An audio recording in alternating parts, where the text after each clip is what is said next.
Hej, jeg hedder Anne Fredberg.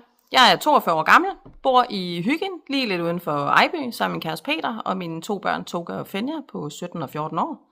Til daglig arbejder jeg ved 3F Vestfyn som faglig sekretær, hvor det offentlige det er mit ansvarsområde. Jeg elsker mit arbejde, fordi jeg har muligheden for at skabe nogle bedre vilkår og simpelthen gøre en forskel i folks hverdag. Det er første gang, jeg stiller op til kommunalvalget. Det er jo selvfølgelig både skræmmende og nyt, men også spændende på samme tid. Jeg brænder for det gode arbejdsmiljø. Jeg brænder for, at vores børn og unge de trives, og at de har det trygt og godt.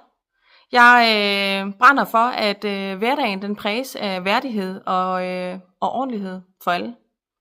For mig der handler politik ikke om store løfter. Det handler om at lytte og lære, og at man sammen kan skabe nogle fælles gode løsninger. Jeg håber på, at jeg får muligheden for at bidrage. Vi ses derude.